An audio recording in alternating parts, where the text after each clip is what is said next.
Hey, everybody, this is Liz from Augusta, and it is not often that I get to interview someone who I get to spend every day with, 5 days a week. And so today I would like you to meet one of our call agents, and I'm going to let him introduce himself and tell you a little bit about where he's from and a little bit about himself, and then how long he's worked at Augusta. Take it away. All right. I grew up in Kansas, outside of Kansas City.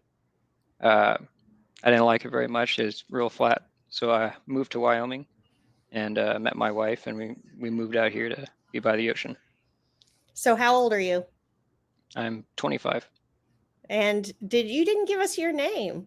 Oh, Nick Johnson, Nicholas. Either Nicholas one. Johnson. And how long have you worked at Augusta?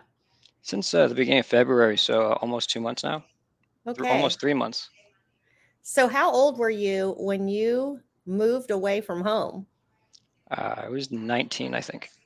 Yeah. So, what did your parents think about that? They were nervous. They're gonna miss me and stuff like that, but I was determined. Are you an only child? No, I have a younger brother and a younger sister. Okay. So, what was your childhood like? Like, what makes you to be the kind of person you are today? What was your upbringing like? It was very good. I mean, I had great parents. They taught me well. They helped school. I didn't listen all the time, but yeah, they're very supportive. They're very kind. I was just wanted to explore, so I couldn't get. I just couldn't wait to get out of Kansas. So, where you lived in Kansas, was it a small town with not a lot to do? No, there's a lot to do. There was parks nearby. I was only about 30 minutes outside of Kansas City. Oh, okay. Uh, Okay. So, you never traveled much outside of there, though? Not until I turned 18. Yeah. So, did you think as a child and even getting close to 18, like when I'm 18, I'm out of here? Oh yeah, and I had plans for a couple of years at that point. Okay. And what was the plan that you had worked up in your mind? I was going to get in my car. I was going to buy a whole bunch of canned soup, and I was just going to start driving around. And what did you think you were going to find or do? You just wanted to explore the world? Yeah, I just wanted to travel around, see what was out there. I remember my friend we had a big map of the United States, and he had put his thumb over Kansas City. He says, "Your whole life is right there." Wow. So I'm like, I couldn't wait to go see what everything else has looked like. That's pretty cool. So, you went to Wyoming then? Was that the next stop? I went to, I went to lots of places, but I settled down in Wyoming. Yeah, I was there the longest. Okay. And where did you live or how did you live there? In your car? Uh, for a while, I in Yellowstone, in Wyoming, I had a job working in the national park there, and one winter, in the winter there, I was working at Old Faithful, and I was my wife's dishwasher. She was the head chef. So, that's how you met her in Wyoming. Yes. Yeah. And what was her upbringing like? Was she raised there? No, she was the daughter of military parents, Mm-hmm. so she traveled around a lot. She was born in Germany, lived in the UK, and ended up in Pennsylvania. And she wanted to travel as well, so she moved out to Wyoming. So, is that the thing that really attracted you to each other? I think so. Yeah. She's very smart. She's very, very smart. She's very determined, and Sounds like you. I like to think so. Yeah. So this is a crazy journey how you came to be with us. But when you came to Washington, what was the reason for coming there? Um, we've never seen the ocean. I mean, she's seen the ocean. I've seen the ocean, but I've never lived against water before. I thought that'd be kind of cool. Okay. So we all have these desires and things we want to do and risk we want to take. And we take this journey that we think, and then we end up meeting people and having experiences that we never thought we would. And so the beautiful thing about us being brought together is a little unusual in the way that I found you to be unusual. So when I interview, typically I ask people what their hopes and dreams are right away. I ask, kind of what they do, to what they listen to, what kind of person they are. And the day I interviewed you, you shared about a job that you had spent, I believe it was 4 years that you had spent at this job. Could you tell us a little bit about that and how you came to a place where you thought you were at the ceiling and you felt like there was no other place for you to go? Yeah. The first job I got when I moved here was I worked at Linden Door, and it was a really good job for a long time. I really enjoyed it. I knew all the people in all the departments, and it was a great place to work. Uh, but at some point, I was like, I want to do more than just like work with doors or build doors or operate a machine with doors. Uh, it took me a long time to look around. I worked at Chuck and Nut Bay Foods with my wife for a little bit, and then I came here. And so when you left there, you had told me, yep, same thing, you liked the job and everything, but that there was something you felt like you had been there 4 years, your pay hadn't changed, and you felt like you had come to a place where there was no other place to go, no place to grow. And why would somebody your age even care about that? What were you listening to or doing that gave you the drive that there was more? I want to everything that I want to do. Just I want to support a good family, and the only way I can do that is if I keep moving forward. And that was your motivation. Yes. Can you share what you and your wife were doing? Was it every month or every other month what you guys had been doing? We've been going to these like real estate conferences down in Seattle. Sometimes they have them up here. It's through a company named Reaps, and we're trying to get into real estate investing and see how to do that, and uh, hopefully be able to get into it when we move to Kansas. Fantastic. So, folks, we'll talk about getting back to Kansas. But what kind of things were you listening to at the time when you came to meet me at Augusta? I mean, I was listening to books on like banking, about like economics, about like real estate, about I couldn't get enough. I must have listened to every book by the great courses. A lot of the same ones that you have in the work Audible. That's fantastic. So, as you listened, what do you think happened to you inside and the way you think, the character you have? What kind of transformation took place, you think? I learned something new every single day, and every single day I saw the world a little differently, and I saw doors open up and ideas pop in my head. And I mean, knowledge really is power. Uh, I mean, if I hadn't listened to some of those books, I wouldn't be here today, and I wouldn't have made decisions that I've made. Knowledge is power, and it's shaped everything I see around me. When we met and you started telling me the books you were reading, they were the same books I had read, and they were the same books that were in our Audible for our team that we share amongst everyone. And you struck me as unusual, obviously, because there's people that are, been adults forever and they don't do anything to improve themselves. And I remember being at a place one time and I hadn't seen this group of people for about 12 years. And I had texted Mike while we were there and I said, nobody's changed. Everybody's just like I knew them 12 years ago. And he texted me back and he said, 97% of the people in the world don't do anything to improve themselves. And it just hit me like a ton of bricks, like all we could be doing to make ourselves better. And like you said, every single day we get better and you get better and you learn more. So how do you put that into your daily life though when you're busy, you have a wife and you have a family? How do you get the listening in? Um, I attach it to something I do every day where I have some downtime. I listen to and from work every day, or while I'm doing some chores around the house and I'm alone. Even like I think I've heard studies where learning something in short periods of time helps you maintain it better or learn it better. So the 10-20 minute drive to work every day, perfect amount of time. I can finish a chapter on the way to work.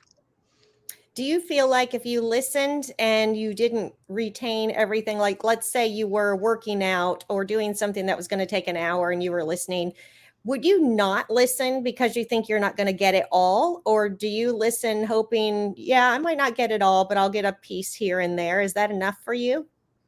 Yeah, for longer periods of time when I'm listening to it, I may not get everything on the first go around, but I'll re-listen to the same chapters. Like, "Oh, I didn't understand that last one. Let me go back and re-listen to it so I can understand the next chapter." I've done that lots and lots of times. And sometimes it takes me much longer to listen to the book.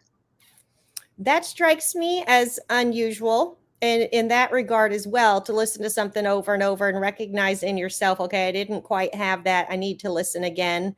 It's a amazing self-awareness. And who you reminded me of was Marcus, who worked with me for a few years. And he had moved away from home at 18 as well.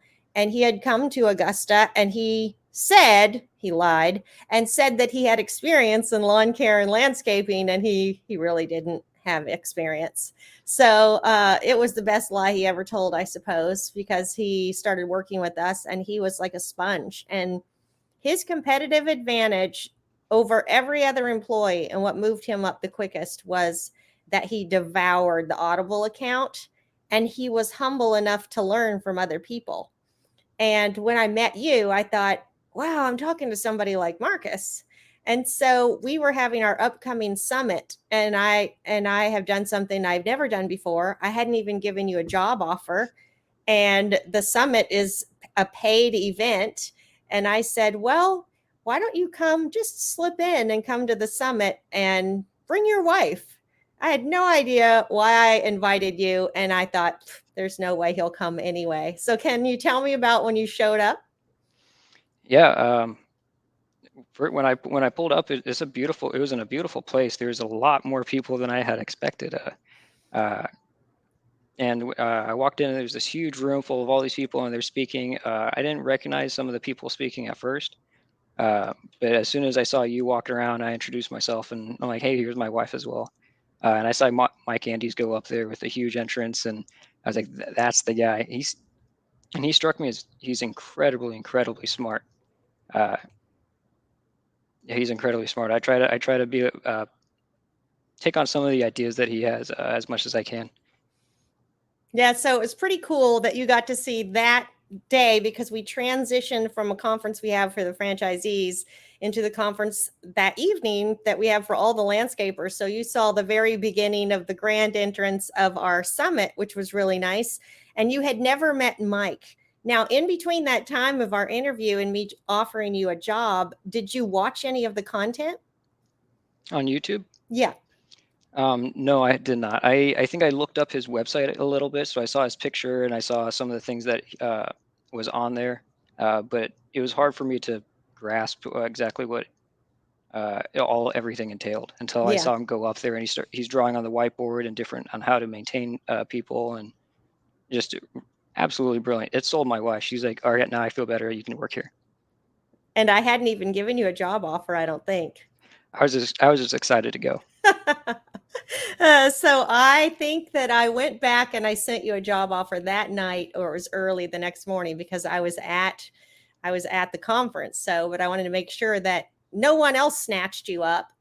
And so now you've been at Augusta for a few months. Can you tell us what you do in a day? Yeah, I come in and I do the automations. So sending out the, "Hey, have you checked out this quote, or your credit card failed, or this or that?"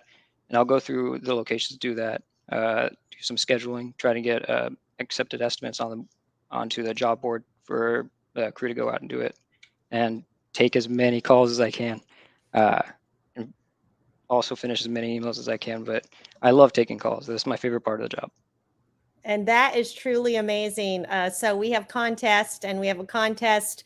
Whoever can get the most pick up the most phone calls in a month, and you won that last month. And then we are just slammed because it's spring rush. And one day I said, whoever picks up the phone the most today is the winner, and they get $50. And it was you. And do you remember how many calls you took? It was 99. 99. And that's not just answering the phone. So when you talk about these tasks you're doing, you're answering phones all day for 125 companies, and all of their calls are coming from all over the US and Canada. And so are you switching in and out of multiple different softwares and platforms? Yeah, I think we use two different softwares, some of the other ones, and I'll open an email or I'll open a task and get a little bit of that done, and then a call will come in. I'll jump over and take the call, finish the call, and it's back and forth all day. But I love the multitasking feel to it. I think it keeps me busy. Yeah, so then that's the phone calls, and then we have what's called the all these departments. And you were not there very long before I was like, okay, he needs more challenge. He needs more to do, even though he's taking all these calls. And so we have the email department, and we put you on that, and then the automations department that you're talking about, and now we've asked you to be on the invoicing team. And what has that experience been like for you? Scheduling seems pretty complicated. I think it's because I'm just starting out and I'm still learning it. There's all these extra steps on how to do things. But I also thought I thought the same thing when I started learning Essay and Zuper. But now I'm really good at it. Yes, and we have our own software that's going to be coming up, and that's going to be fun. We're going to be learning a whole nother software, and then we'll all be simplified because we'll all be in the same software, and we're really excited to have our own.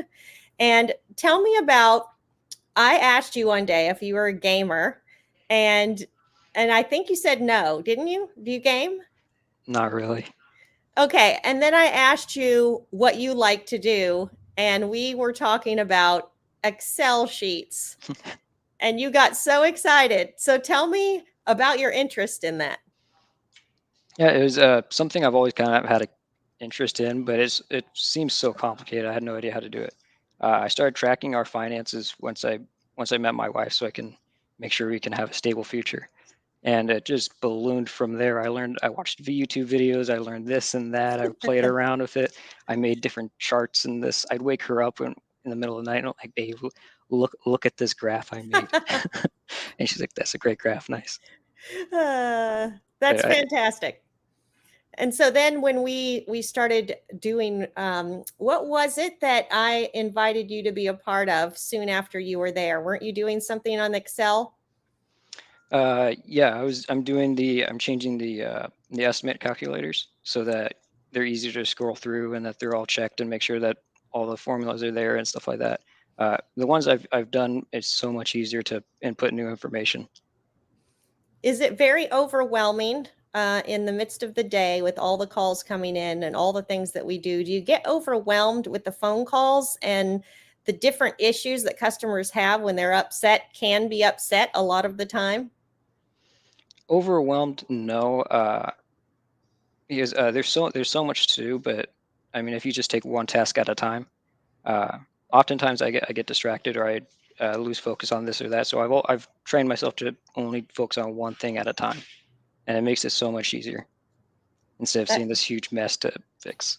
yeah, no kidding. And how do you handle customers when they call just going off on you?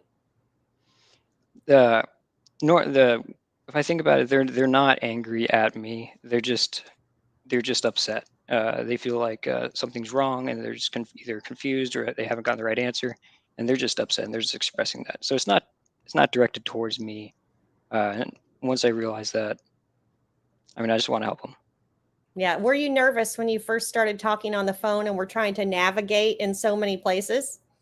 Yeah, I was a little nervous. There was a lot to try to pick up, and I don't know if I was going to make any mistakes or this or that, but I mean, I learned along the way. I made lots of mistakes, I think, and I learned along the way.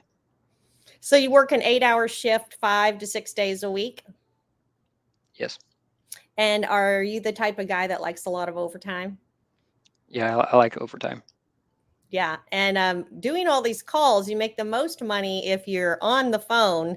So we're excited. We love to watch our paychecks and see when we're making P for P, pay for performance. And I'm super excited to see this next pay period with you taking all those calls if you've got some P for P on that check. Yeah, me too, hopefully. Can you explain a little bit to the listeners and maybe another employee what you think the benefits are for pay for performance? Yeah, I think it's a brilliant idea. I read Mike Andy's books on P4P before I started. Uh, it is an amazing idea. I think it works very well. It's I've caught myself not wanting to work for hourly or whatever. Like, oh, I get paid by the hour. Why should I rush this? And I Yep. always knew there was this it didn't work out. So when I saw he was offering P4P, that's a great idea. It encourages me to work harder and longer. It makes me want to do more. It makes me want to get as much done as possible in the most efficient way. It makes, I think it's a great idea. It keeps me on my toes. What would you say to an employee who is a high performer and they're at an hourly job and they work with someone, they make the same amount per hour, and they work harder than them? The other person sits around, does nothing. They're doing all the work and they're making the same amount of money. And then they come into a business, which a lot of our employees do at Augusta.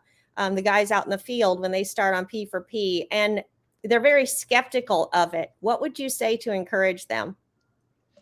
If you're a hard worker and you know it, you're going to be rewarded. And I've tried convincing other people to join the Augusta team because I think it's a great idea. I know they're hard workers, and they're like, oh well, I want to get paid for my hard work, and that's exactly what you'll get. The harder you work, the more money you'll make. Yeah, you'll finally get rewarded for being the kind of person that you are and working hard. Yeah, so going forward, well, first of all, tell me kind of about the team, the people you work with, kind of the layout of your office. Are you all scrunched together? Are there, 5 of you? How is that for you? No, I think we're pretty well spaced out. In the little corner I work in, I think there's 3 people with me right now. I get to look out the window all day. The the team that I work with is absolutely amazing. I've worked at very few jobs where I've been so accepted so quickly by so many people, and they all encourage me to do my best. They helped me out in every question I had. They're just the nicest, most amazing people. About how many are there in your office, do you think? I think there's like 30 or 40. Yep, that's right. We have the media team there also, so that adds to the mix. Probably get a little over 40 when we're all there. But I have really enjoyed having you on the team. I love your work ethic. It's nice to know there are other people like me in the room that are there to work and excel and take care of the customers and uh, eat the elephant one bite at a time and get everything done that we need to do. And unfortunately, you're going to run away. But I also know that great people, they're always pushing onward. And you and your wife are planning to get your real estate license in, is it, what'd you say, Kansas? Kansas and Missouri, yeah. Kansas and Missouri. So tell me why you would want to do that and your plan for when you both get your real estate license down there. So I've always thought I was good at selling things. Uh, Monopoly was my favorite game. I may not always win, but I always loved Monopoly. So I'm currently in school for business, so I can learn how to manage a business in that. And selling houses has kind of felt natural to me. It's something that I've always wanted. I was always interested in. And I wrote my wife into it. She thinks it's a great idea too. I love it. So is your plan to sell houses, eventually buy your own, rent your own out? Are you wanting to do your own investing in real estate? Yes. So the when we move out there, we're going to get an apartment for a little bit, and we're going to save up and buy a house, and we're going to try to do the house hack where you live in one Mm-hmm. side and rent the other side out, Mm-hmm. and do real estate, be a realtor, I guess, at that point. Try selling houses, go around and learn the market, learn how to do it, learn how the contracts work and how the whole system works. And then once we get going on that, start investing and buying other properties, and hopefully just keep growing from there. Excellent. So how long from now do you plan to move? In October, the first week of October. So that's the plan. And I'm very sad, but I'm also excited for you. When we have people come to work at Augusta, we really believe we might not be in each other's lives forever, but while we are, we want to help each other become the best versions of themselves that they can be. And I believe we are better to have you. And I hope that you are enjoying being with us as well. You have a line that you say that I just absolutely love. Do you know what it is? I don't know. It's the best job I ever had. It is the best job I've ever had. I absolutely love it here. I go home to my wife and I rave about it every day. That's so awesome. Yeah, I go home and I rave about it every day.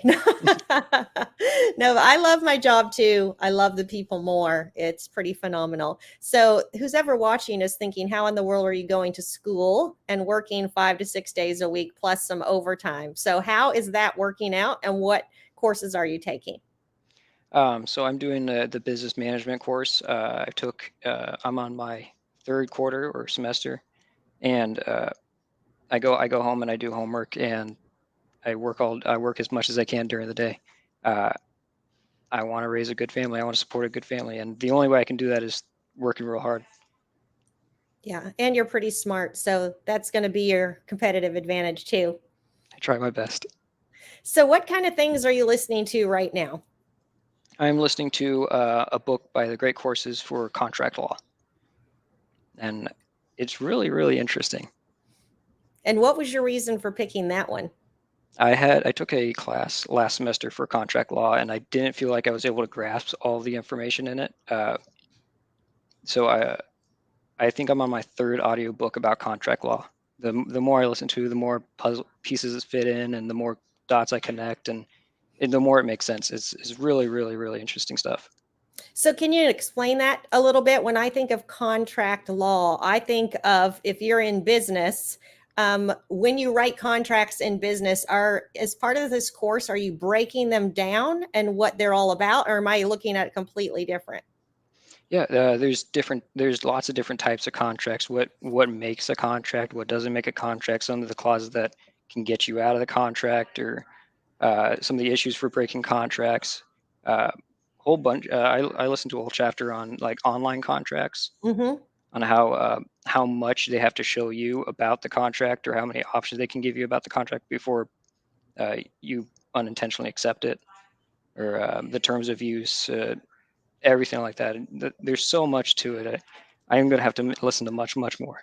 Now you've got me excited, and I'm wondering how will I fit in that on the top of the list that I have that I want to hear and to learn about. So your big goals above that. So when you go down there and you start selling homes, hacking your own, is that the long-term plan for both of you?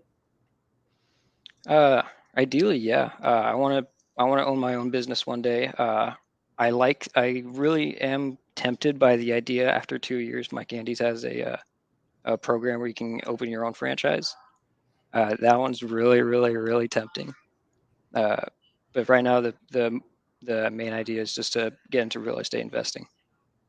Yeah, the beauty of that program is if you or I walk away from it, we're basically walking away from, $25,000 that's laying on the table there for us to start a business. So it is a wonderful program, no money down to start your own franchise. So that would be an awesome way to learn. And right now, you're learning so much about how it works from the back end. You would be incredibly, even if you just hired somebody else to do it and you ran it from the office side, it would be cool to see. So that would be awesome. And then how about for your wife? Is she going to school as well? No, she had finished school before she moved to Wyoming, so she's got her degrees all laid out.